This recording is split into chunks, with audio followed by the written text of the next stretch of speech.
I used to be the most important room in the house, the room for living. Now you only spend time in your perfectly curated patio space. I can't blame you. The ambience created by your all-new Zippo Spiral Fire is captivating. What am I compared to such a display of joy? Go be free, my friend. These walls only held you back anyway.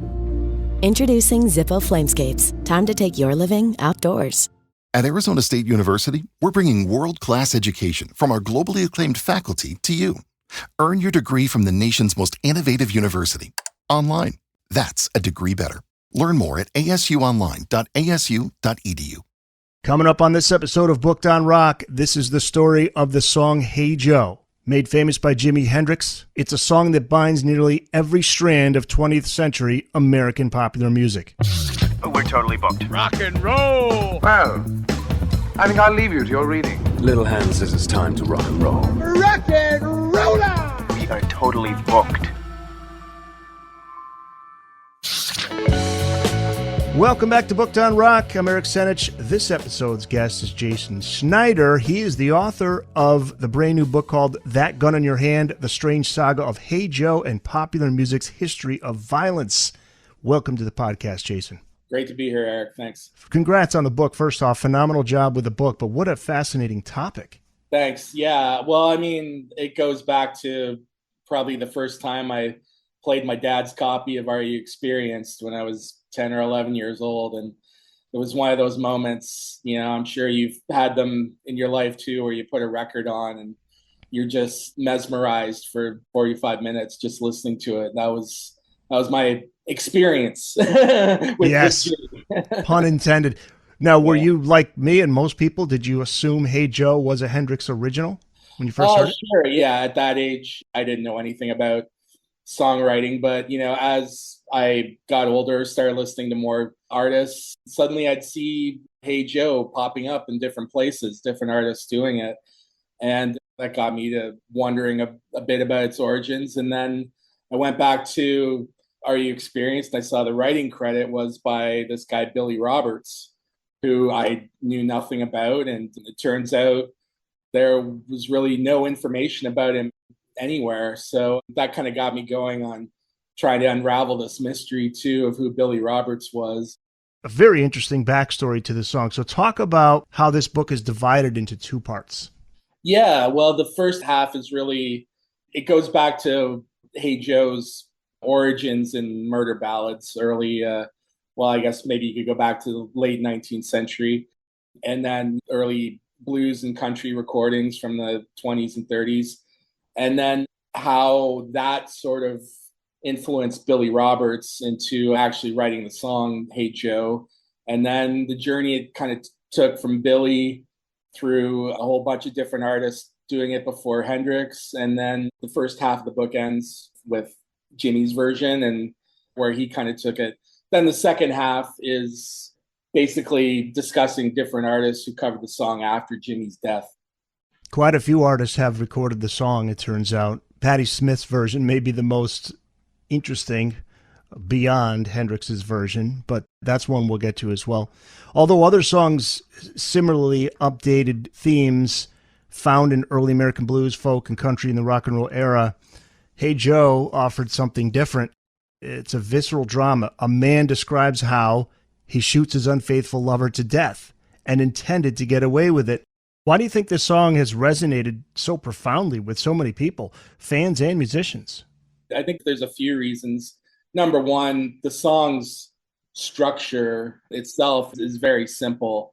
The chord pattern, it's based on what's known as the circle of fifths, which people who have a basic understanding of blues music, a typical blues song is 3 chords, a 1, 4, 5. But with Hey Joe, there's 2 additional chords thrown in there. So it kind of circles around itself, I guess, creating the term circle of fifths. So there's really no resolution to it. And interestingly enough, people might not realize it doesn't have a chorus. It's just kind of one verse after another. And the verses themselves, it's constructed as a conversation between Joe and his friend.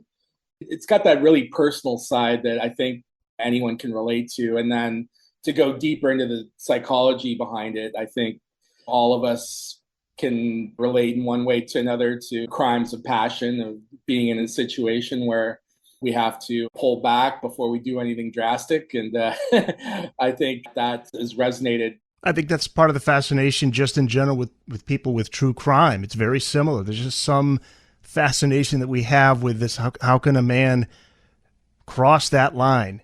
The one line in the song that really gets me, and it's real simple, but hey, Joe, where you going with that gun in your hand? Yeah. And right away you're thinking, whoa, what's up? What is this guy going to do? Yeah, and that kind of puts the listener in the position of that person asking the question. So, right away, the listener is involved in the song, waiting to hear what Joe's answer is going to be, and, having that kind of dialogue. So Billy Roberts, hard to believe that his 2017 death went unreported by all news outlets in this day and age, but that's what happened. The book presents previously unpublished information about his life. So tell us about Billy Roberts.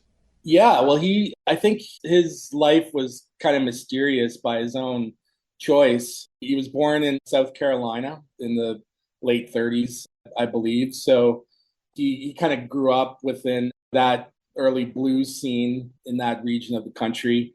And that's where he kind of developed his love of music and folk music and blues. By the time he reached his early 20s, he decided to go where the action was, which was Greenwich Village in New York City. And this was all pre-Bob Dylan.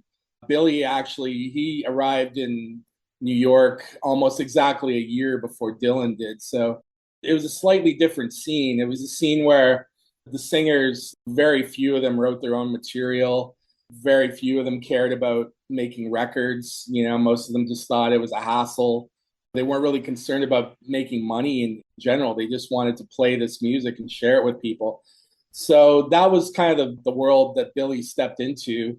And almost as soon as he arrived, he met a woman who became his girlfriend there, a woman named Niela Miller, who was a folk singer herself. And she had this song called Baby, Please Don't Go to Town, which you can look it up on YouTube. And there are a lot of similarities to Hey Joe. And Billy was fixated on that song. Yeah. And he thought he could, I guess borrow it would be a generous term for the time, and kind of do something with it on his own. And so he kind of took that as a basis and injected his own experiences with the blues. And out of that came Hey Joe. And almost immediately, other artists in the Greenwich Village scene picked up on it too and started playing. And that's really where the song's journey began. The history of murder ballads is interesting too. It became something that was part of the mainstream consciousness in 1958, the Kingston Trio's recording of the traditional ballad Tom Dooley. Yeah. But how far do we go back to find the origins of the murder ballad? That's kind of hard to say, because you can go back to the British Isles in the 1600s. I think there's songs about lovers killing each other. Obviously it's part of Shakespeare as well. But by the time folk songs were being documented in America in the early 20th century, that's when you see songs like Stagger Lee, songs based on real life events of people shooting each other. Then one of the main songs I also examine is Frankie and Johnny. Yes, let's talk about that one. That turned the tables on a standard murder ballad, is what you wrote. Yeah, that was a song, again, based on real life events. It was in St. Louis, I believe, where a woman found her boyfriend cheating on her, and during the course of a scuffle, she ended up shooting him. That was Frankie. And she ended up getting off on the charge due to self-defense, but almost immediately, one of the St. Louis barroom entertainers had written a song based on the events, and it became I guess what we would call a viral hit nowadays. People everywhere playing the song, and it ended up really kind of destroying Frankie's. Her full name was Frankie Baker. It ended up really kind of destroying her life. She had to move out of town, start a new life. The song grew to inspire movies. She ended up suing the movie companies to no avail. And that really kind of started this whole notion of a murder ballad being embraced by popular culture. And what year was that song came out? Well, the first recordings of it would have been in the 1920s, late 1920s. And there was actually, I think it was one of Mae West's first movies. It was based on the song. That movie was a huge hit. It might have been one of the first movies to get an Oscar, actually, if I'm not mistaken. And then Stagger Lee, of course, that became a jazz standard and then an R&B standard. Grateful Dead. I'm a big Dead fan. I know Jerry Garcia played it a lot. Yep, that's all about one man cheating another man after he stole his hat. Then through early country music, bluegrass music, and then that led to Tom Dooley being recorded by the Kingston Trio in the late 1950s. In the prelude to the book, there's a story you tell. It's about Billy playing the song with another person. He was a street busker in 1960. Can you tell this story? Where did you find out about this story too? I got a lot of great research from a website. There's a guy in Europe who created a website to try to catalog every known version of Hey Joe. It's pretty monumental task. But I'd love to know the number. What's the total number of that? It'll blow your mind. You can't even imagine. But anyway, on the website, a lot of his posts, he got some great responses from people. And that story I actually got from a woman who wrote in and commented saying that was her experience with Billy Roberts, who's busking with him in Paris in 1960. But he was there on a trip with another New York folk singer named Dino Valenti, who he became good friends with. And Dino he played a crucial role in Hey Joe's next stage of kind of migrating to the West Coast and suddenly being adopted by almost every band in LA. Booked on Rock Podcast. We'll be back after this. Come out wherever you are. Hey guys, thanks so much for checking out the Booked on Rock Podcast. If you've just found the podcast, welcome. If you've been listening, thank you so much for your support. And make sure you tell a friend, a family member, share on social media, and let people know about Booked on Rock. And if you do like the podcast, make sure you subscribe, give a 5-star review wherever you listen to the Booked on Rock podcast. We're on Amazon, Apple, iHeart, Spotify, Spreaker, TuneIn, and on YouTube Music. You can check out the full episodes on video, along with video highlights from episodes on the Booked on Rock YouTube channel. Find it at Booked on Rock. Thanks again for listening. Now back to the show. As somebody from Connecticut who also spent many years working in Danbury, Connecticut, I'm interested in the story of Chester Chet Powers, who went on to become Dino Valenti, right? Yeah. So let's get into this. He was born October 7th, 1937 in Danbury, Connecticut. He and Billy Roberts later became friends. His first gig was at the Cafe Wha in Greenwich Village, which was run by Manny Roth, who happens to be the uncle of David Lee Roth of Van Halen fame. Dino Valenti played Hey Joe often there and noted for his intense performance of the song. What was it that he did differently, and how did that come from his desire for a normal life while he was growing up? I think what made his version stand out based on accounts of different artists, people like Richie Havens, who I was fortunate enough to talk to before he passed away. Dino took the song and really embodied it. He, as Richie kind of described, he was just a really intense guitar player. He basically put everything he had into playing that song, and that really moved a lot of people.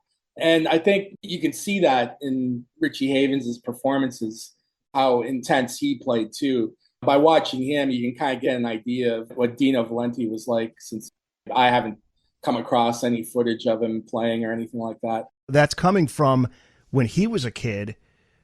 Dino, then known as Chester, he wanted a normal life, but he did not have one. Yeah, that was something I was really fascinated to learn, that according to his sister, they grew up basically as the kids of carnival workers. So they would spend their summers traveling around in carnivals and kind of learning all the tricks of the trade, how to entertain people, and at the same time, maybe pull a few fast ones on them. So that was sort of the reputation that Dino created, that he was a guy who basically felt he had a license to sort of do whatever he wanted and he could get away with it.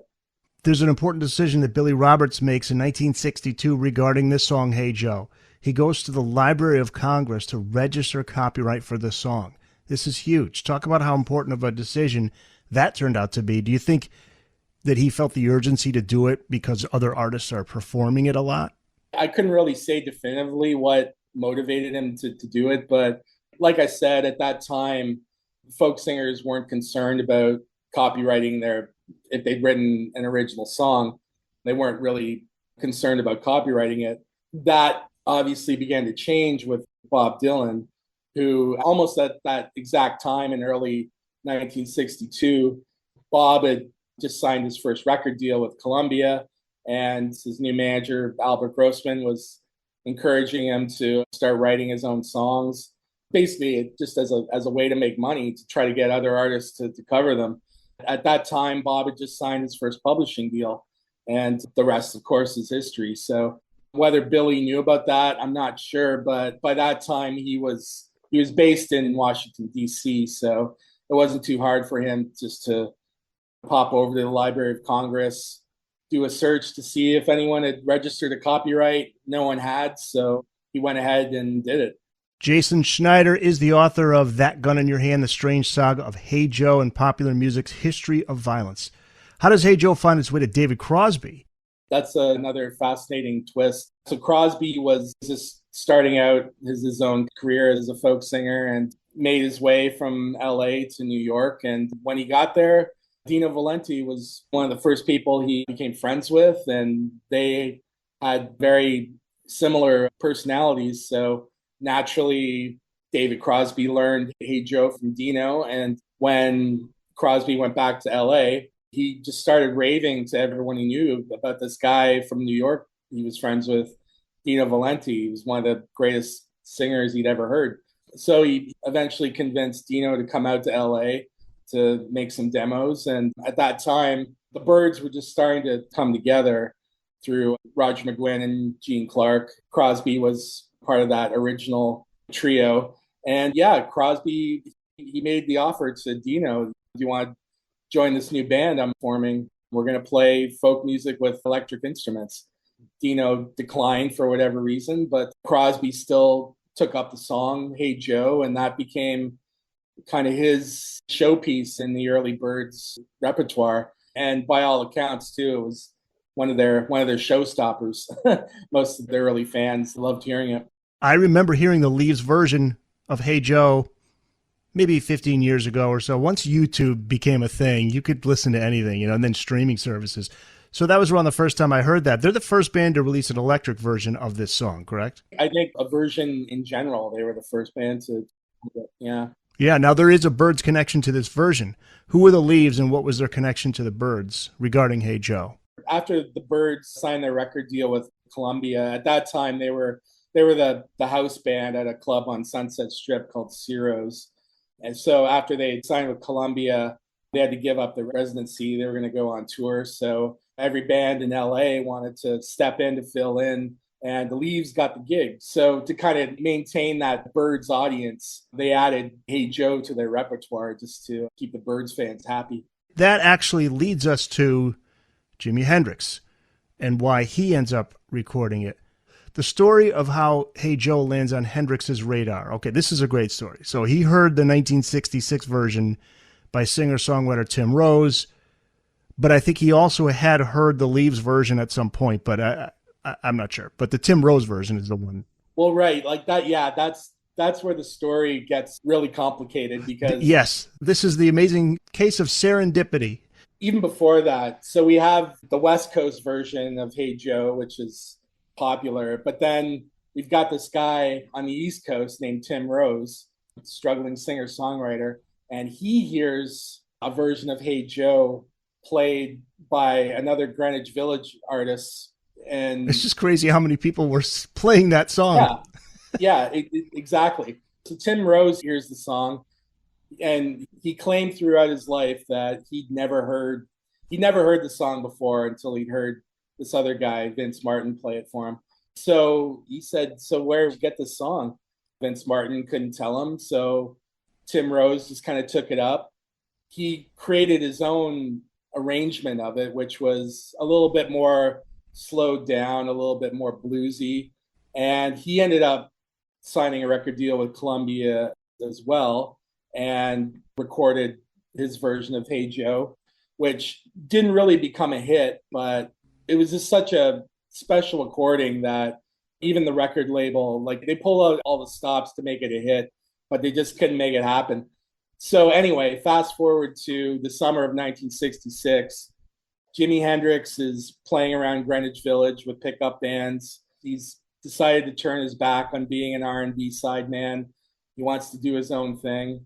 He's kind of struggling, and just by happenstance, one night, the girlfriend of Keith Richards, a woman named Linda Keith, a British model, she pops into a club where Jimmy's playing, and just like anyone would be, she immediately falls in love with him. And they begin this really kind of short, intense relationship where Linda is firmly committed that she needs to make Jimmy a star one way or another. At this time, the Rolling Stones are on tour, so Keith Richards is kind of safely out of the picture. One night in New York, Linda runs into the Animals bassist, Chas Chandler, who tells her that he's about to leave the band. He wants to move into record production and management. And Linda says, well, if that's your plan, you got to check out this guy, Jimi Hendrix. He's going to blow your mind. So part of Chas Chandler's plan is as well is that he's a fan of Tim Rose's version of Hey Joe, and he wants to find someone to record it so it could become a big hit in England. He's convinced it will. So Linda Keith has absorbed all this information. She goes back to Jimmy and says, look, I've invited Chas Chandler to come see you, but something you got to do. You got to play this song, Hey Joe, for him. Chances are, I'm almost certain Jimmy had no idea what the song was, so he had to quickly learn it. The next day, of course, Chas Chandler walks into the club. Jimmy's up on stage. He starts playing Hey Joe, and the stars align. Wow. That is one of the coolest stories. Yeah. That's one of the greatest stories in rock and roll. Yeah, let's get into Jimmy's version, which was recorded in London. So there's a mix of the Leaves bass line with the Tim Rose arrangement here, and it's interesting to read that Hendrix threatened to walk out of the studio after getting into an argument with Chas Chandler. Yeah, that was another thing I didn't really realize until I kind of dug into it. Like, this was really the first time that Jimmy had sung his own songs in a professional recording studio. Obviously, he was nervous, and Chas actually brought in a female backing chorus. They're not that prominent, but you can kind of hear them in the background, giving him a little support. And yeah, evidently they went through a lot of takes just trying to get it right. And when you're trying to achieve that sort of perfection, of course, tempers can get frayed. And at one point, the story goes, yeah, Jimmy did threaten to walk out, but then Chas said, well, hey, I've got your passport. You're not going anywhere. That was the other funny story about those sessions was Jimmy approached it as if he were on stage. So he just instinctively just cranked his amp up to maximum. And that's something that the studio engineer had never experienced before. So all of a sudden, here's Jimmy playing a top volume and, all kinds of things rattling around the studio.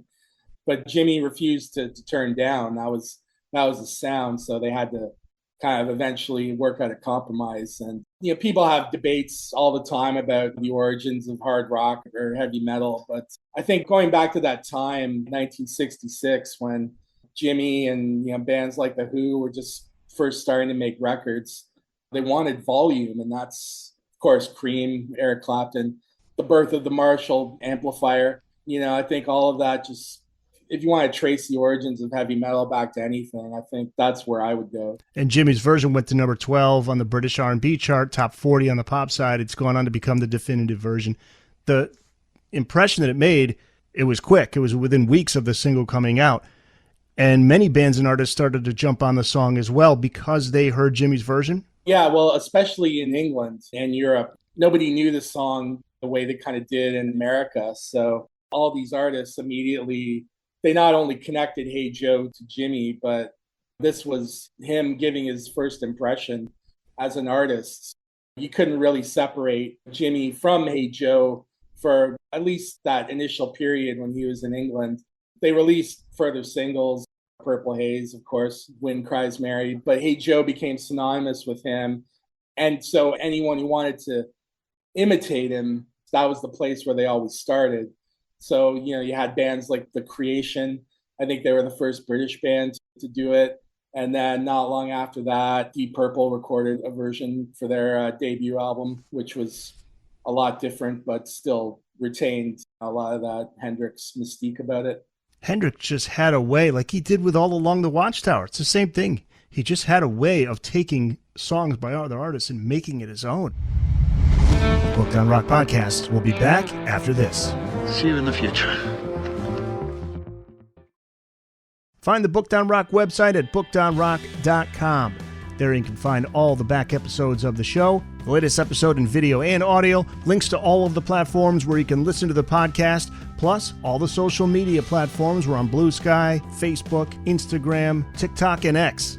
Also, check out the Booked on Rock blog, find your local independent bookstore, find out all the latest hot rock book releases, and before you go, check out the Booked on Rock online store. Pick up some Booked on Rock merch. It's all at bookedonrock.com. Now let's talk about Patti Smith's version from '74. This is another notable recording. Now this is an interesting story here because she was 23 years old. She's a struggling writer. She was invited to the grand opening of Electric Lady Studios' grand opening. Well, she ended up at the Electric Lady party. Covering it for a local newspaper or a magazine? Yeah. She was writing articles about musicians. She was basically an early rock journalist. So she got an invitation to the studio opening. And yeah, she ended up having a brief but meaningful interaction with Jimi. He had to leave the party, by all accounts, to catch a flight. He had to play the Isle of Wight festival.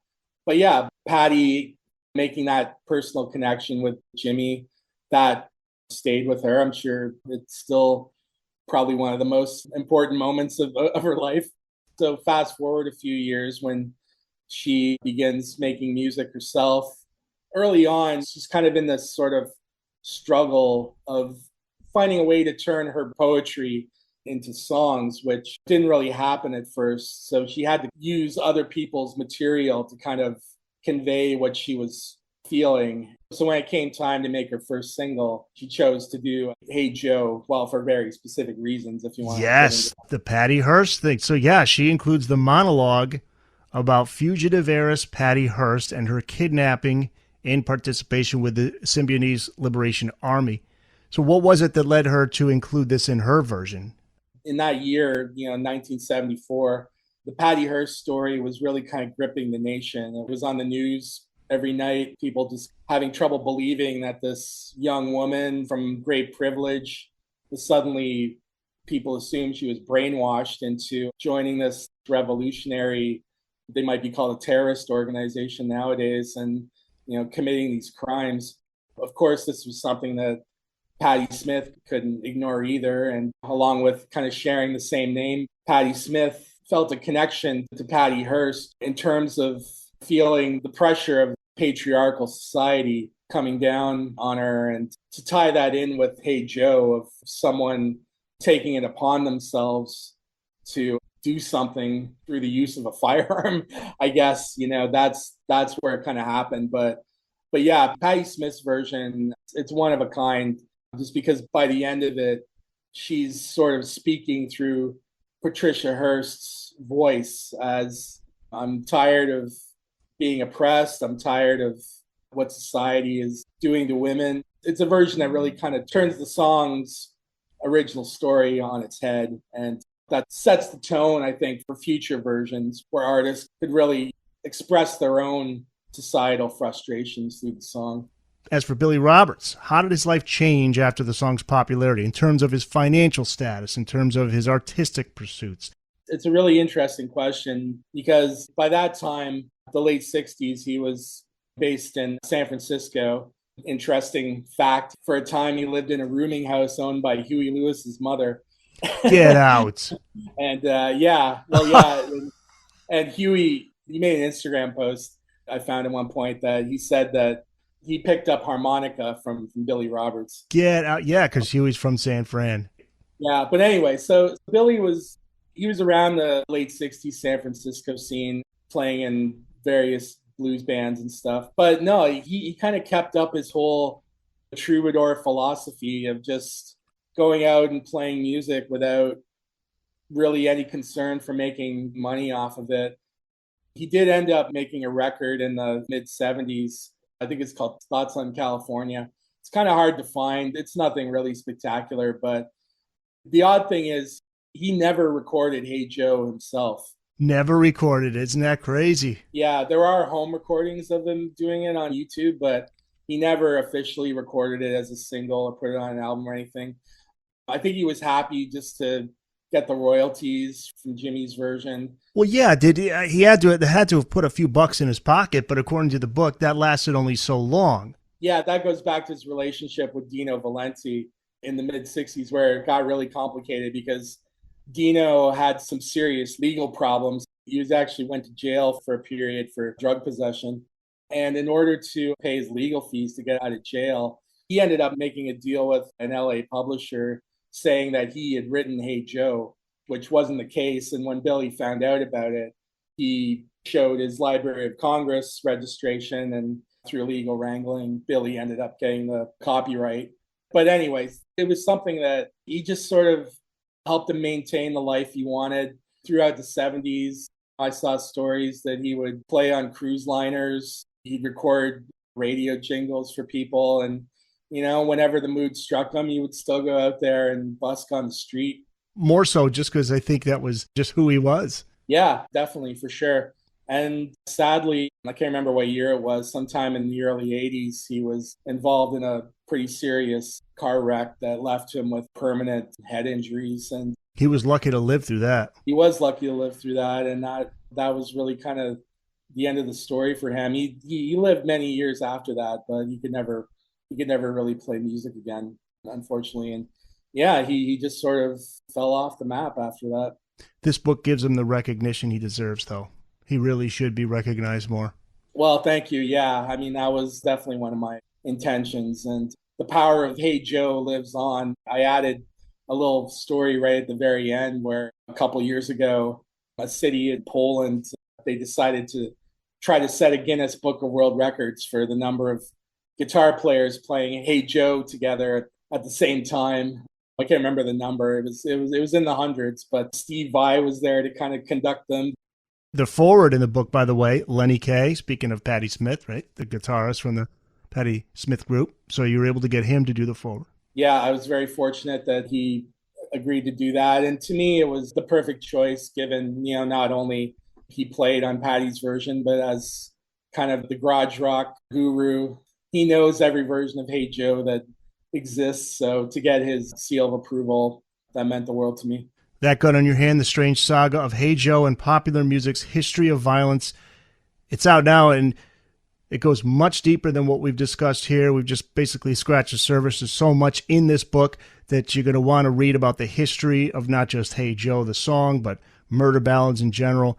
It is an amazing read. It's available wherever books are sold, right? Yeah, Anvil Press, based in Vancouver. You can order it from their website. And I just confirmed today, actually, that their U.S. distributor should have it out by the middle of next month. Great. Where can people find you online, Jason, if they want to reach out to you?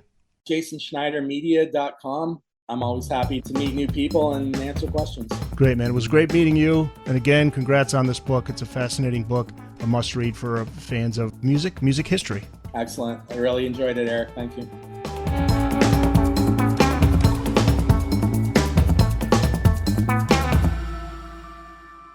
That's it. It's in the books.